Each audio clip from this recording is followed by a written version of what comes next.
Bueno, estamos aquí con Gustavo Marangoni, expresidente del Banco Provincia, para analizar la situación y las perspectivas de la economía argentina. ¿Qué tal? ¿Cómo andas, Gustavo? Bien, muy bien. Muchas gracias por la invitación. Gracias a vos por estar una vez más aquí.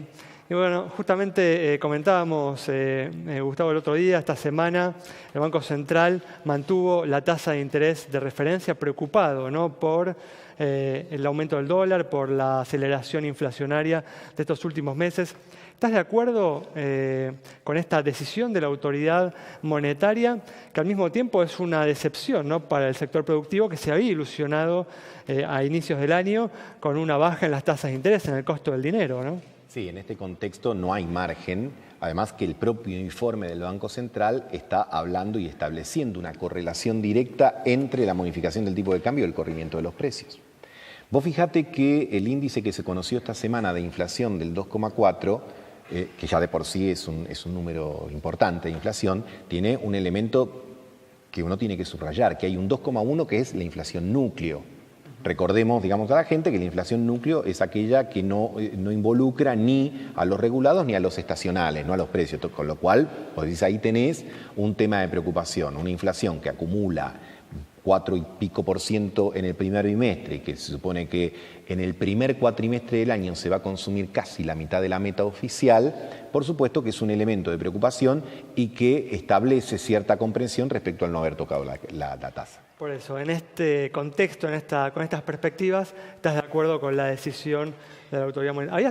¿Habías estado de acuerdo en su momento con el cambio de las metas de inflación y con la decisión de ir bajando la tasa de interés? Sí, claro, el cambio de las metas de inflación, el sinceramiento, porque ya en diciembre del año pasado y mucho antes también, cuando se hablaba de una meta de inflación para este año del 10 o del 12%, no había ningún analista, consultora o profesional del medio que dijera que eso era posible. Así que sinceramiento importante. Y por supuesto, previo a la finalización del año, la modificación de eso, más allá de las cuestiones teóricas, si la meta de inflación podía convivir con ese anuncio de devaluación, porque en última instancia lo que se hizo el 28 de diciembre fue decir que se iba a dejar deslizar el dólar y que eso supone una devaluación.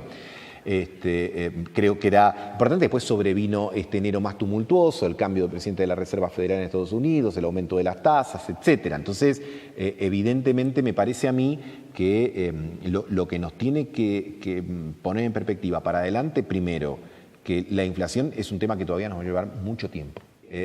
Hay que ser muy prudente con el hecho de anuncios de vamos a llegar al dígito en tal momento, en tal otro, porque evidentemente es una tarea mucho más compleja. Y además también porque los argentinos y todos los que tenemos cierta edad sabemos, vivimos con esa sábana corta donde si nos tapamos los pies con el tema de un tipo de cambio competitivo, nos destapamos la cabeza con los precios en el mercado doméstico. Y si hacemos la inversa y nos tapamos la cabeza, dejamos destapado el pie. Bueno, lógico. Por eso me parece a mí que aquí lo que hay que... El gobierno y la Argentina. El gobierno porque lógicamente le toca en esta coyuntura histórica tener que administrar esta situación. Pero no es nuevo en la historia argentina el juego tasa-dólar o el usar el tipo de cambio como una ancla antiinflacionaria hasta que después eso suma una determinada presión y no se puede contener. Yo lo que creo que el 28 de diciembre lo que el gobierno quería era que el crecimiento del 2017, que el crecimiento del 2018 fuese un poco más robusto, porque convengamos que un 2% de crecimiento prácticamente, si le descontás el aumento de la población por el crecimiento vegetativo, te deja casi empatado. Y este es un problema, insisto, que está ahora y estaba antes también. Yo creo que lamentablemente en términos de crecimiento la década del 10 va a ser llamada con justicia la década perdida. Porque cuando vos haces la proyección del 2018, del 2019 y del 2020, aunque tengamos un crecimiento de 2, 3, desde el punto de vista per cápita, vamos a estar al fin de esta década como en el 2010, 2011. Bueno, quiere decir que todos tenemos que repasar los papeles, algunos los tenemos que quemar porque evidentemente ya están gastados, no sirven y, por supuesto, todos más o menos tenemos claridad respecto de los problemas. El déficit fiscal, sigue siendo el problema, yo diría, más importante de la Argentina, que te arrastra a los otros, porque finalmente ese déficit lo financiás con deuda, si lo financiás con deuda tirás para abajo el tipo de cambio, si tirás para abajo el tipo de cambio tenés el problema del déficit de cuenta corriente que tenemos, que es muy importante, y estamos todos con las velas encendidas para que el mundo nos siga prestando hasta que pase algo. En este contexto, Gustavo, ¿cómo ves estos dos frentes de tensión que abrió el gobierno, ¿no? Por un lado, los sindicatos, quizás con Moyano como referente, ¿no? Pero unas paritarias que parecen estar siendo difíciles de cerrar en algunos gremios, y por el otro lado, con los empresarios, ¿no? Aunque hubo algunas fotos de reencuentro, parece que también hubo ciertos cortocircuitos. Con el tema de la paritaria, yo creo que a veces, como dice en el barrio, no tanto Gregre para decir Gregorio. Es decir, vos le decís que no vas a tener cláusula gatillo y después los gremios que terminan firmando tienen una revisión. Con lo cual, si vos pasás en limpio... Pero es cierto, digamos, que es distinto a una cláusula gatillo, ¿no? Sí, pero también ¿qué te genera? Primero que te vas a terminar actualizando, pero además te genera una paritaria de corto plazo, porque en realidad todos sabemos que entre agosto y septiembre la mayor parte de los gremios que firmaron se van a tener que sentar a negociar de nuevo. Entonces, me parece que ahí hay un tema que obviamente genera complejidad, y además esto que comentábamos nosotros de la famosa conferencia de prensa del 28 y los movimientos de enero no ayudaron tampoco a que la paritaria sea tranquila, porque es más difícil para los representantes gremiales cerrarte un 15 si vos tenés una inflación en los primeros 2 meses y un movimiento del tipo de cambio que hace que los propios afiliados de los gremios también empujen para decirle, che, no nos atrasemos. Parece igual un avance respecto a la cláusula gatillo, ¿no? En donde el proceso, la actualización era automática, ¿no? Bueno, pero por lo menos eso te permite un empate y no apagar el motor, que sigue siendo más importante, el motor del consumo. La inversión viene creciendo algo, pero todavía no con la suficiente destreza como para convertirse en, no digo el reemplazo, pero digo por lo menos un sustituto importante del consumo, que sobre todo en el ámbito minorista todavía sigue muy golpeado. Gustavo, que se va a poder evitar en los próximos años, en este proceso de reordenamiento de la economía, que haya una caída del salario real? En este año lo veo difícil. Este año me parece que va a haber caída, que los salarios van a perder con la inflación.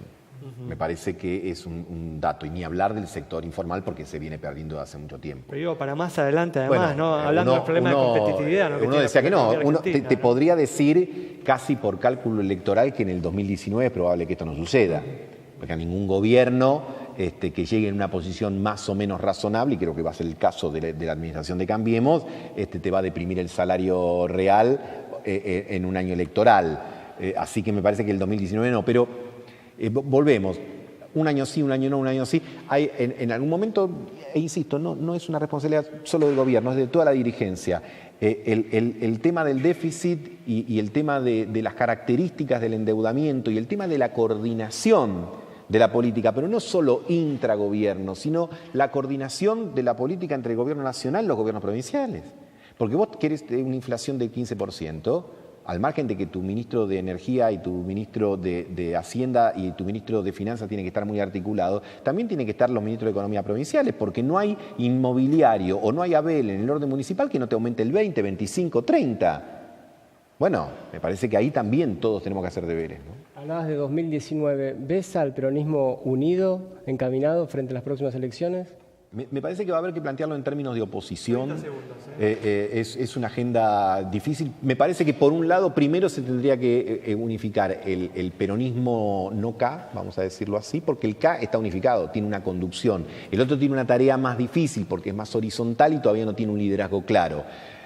Hecho esto, me parece que el gran objetivo de la oposición es llegar al balotaje. Y el gran objetivo del gobierno es que no haya balotaje. Ganar en primera vuelta en un escenario parecido al de Cristina del 2007.